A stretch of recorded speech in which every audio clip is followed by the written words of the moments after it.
Some say that a lot of the damage that was done to the building in 1989 could be attributed to damage that was done in 1906, but wasn't repaired properly. Or logged, I guess. Yeah, so we can take a look at that when we get down to that. Okay, great. Archaeological evidence. Oh, interesting. All right. Yeah. Cool. So, so this is the office building, right? This is the office building part of it. So the office building is like two parts. So this side of it was sort of like the administration for the rail lines, and then later when Muni took it over, this side of it became the administration for the bus lines. So all of the bus service and streetcar service out on the south side of the city was pretty much run out of this facility here. Yeah. Oops, sorry. So you see a lot of the original detail everywhere. You see like these little blue pieces of tape on the on the wall. That means original. That's original, and that's stuff that in the renovation of the building will be taken out, cleaned up, and then reused somewhere back in the building. So a lot of the panels and the doors and trim and things like that get reused. So, and here it is. So this is the main work area? So this is the Powerhouse. Oh, okay. So this is the Powerhouse part of the Geneva car barn and Powerhouse. And so basically what was happening in here is that there used to be these huge sort of like electronic generators. Diesel-powered generators. Right. I've seen the pictures. Yeah. Right. And they run that power out to the streetcar lines. Oh, through those holes. Yeah, these holes up in the ceiling. I see that, okay. There's this crane piece here, was used to kind of lift and move around like the heavy equipment on the tracks. Right. And basically this space in the new version of the building will become sort of the community meeting exhibition gallery space. Nice. You mind if I wander? Oh, sure. Yeah. Thanks. Just caution yourself. Thank you. I will. I'm pretty good at walking with the camera and knowing where my feet are these days. This ceiling here is concrete, and it drops out, so you kind of caution people from stepping along that. Oh, I see. Okay. All you see is, I guess back there the construction technique was to lay down wood planks and lay in concrete. Over the years, though, water's gotten into it and just kind of damaged it. Yeah. You mind if I head up on the hills here? Thanks. So this. Wow. Okay, look at that. Yeah. So there's a whole like catacomb system underneath this basement. Interesting. Sort of like a brick kind of support for this flooring. These pits in the final design, these are going to get dug out basically, and they'll become like exhibition. They'll put plexiglass over them, and it'll be like a little exhibition of floor art, or, cool art and things like that. Oh, is that an original ladder? It looks that way. It does look that way. These pictures since 1989. Yeah, this goes down to the basement. This side has actually caved in. So I see. You can't get to the basement. Okay. From this side of the building. Okay.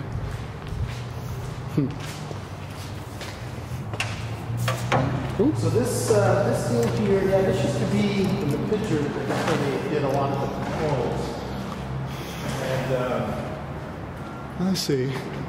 It's going to be saved and reused into the new space. It becomes like a gallery / DJ booth. Right, sure. Observation area. Right. Party when it's happening. Sure.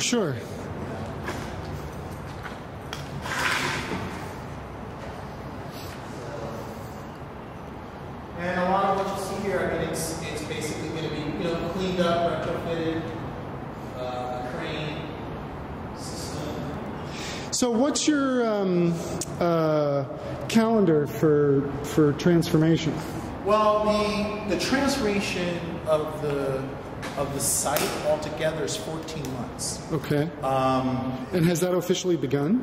That has not officially begun because we have not secured all the funding necessary. I mean, the project is about a $16.5 million project. Of course, of course. So we are, right now where we are is we've just completed our schematic drawings for the retrofit. Okay.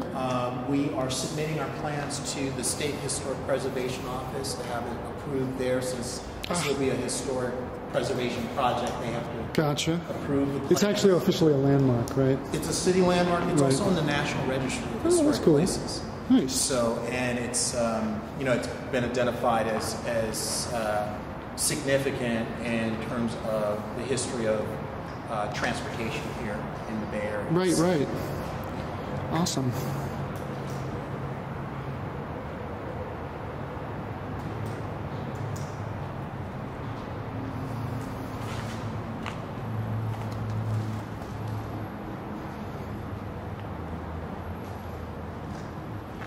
So please feel free, of course, not to answer any of these questions, but so how do you know how you're securing the rest of the funding? Well, the way it looks now, there are, because it is a historic preservation project, about 20% of the construction costs will come through what's called the Historic Preservation Tax Credit. So there's a federal program when you're doing historic preservation, you get 20% of the construction costs done through there. Oh, that's cool.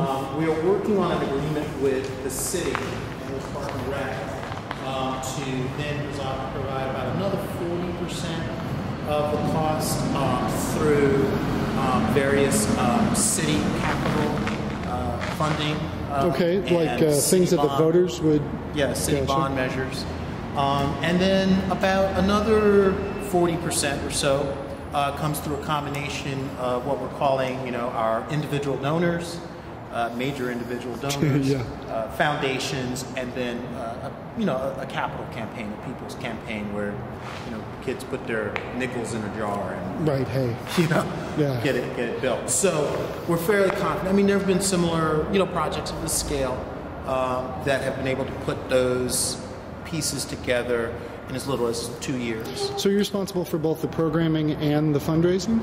Yes, sir. Cheapers. Yeah. Program, fundraising, and building, moving the building through the process of design and approval. That's a shitload of work. Yeah. Okay. I've worked for nonprofits. I know how this can go, but jeepers, well, the thing that keeps me sane is it's like the previous ED was she was an MBA from, you know, the Kellogg School of Management. Okay. I kind of approach it more like opera or like off Broadway production. So it's sort of like, to me, it's about an orchestration of elements that will coalesce. Being improvisational and right. And whatnot. So that's what I think I'm bringing to the mix in terms of how we pull this together. Cool. So all of this gets redesigned. This will be final deal. This has been spec'd as sort of like a little bit of a bar area. You know, where they'll have, if you're having a reception here, you'll have a bar, bartenders, and then like a little catering area, kitchen if you're having food. There's a whole outside area. Outside of here, there's a little patch of ground that will become like a demonstration garden. So that'll be enclosed. So like if you're having an event here, people can go outside and be outside in the air. And this will be the main entrance, right? Cool. So, So it's basically been, the plan's been around for a while. Oh yeah, I mean, this building, this is from, I guess in, you know, the earthquake happened in '89. And one of the things that happened is that the roof shifted off of its shifting.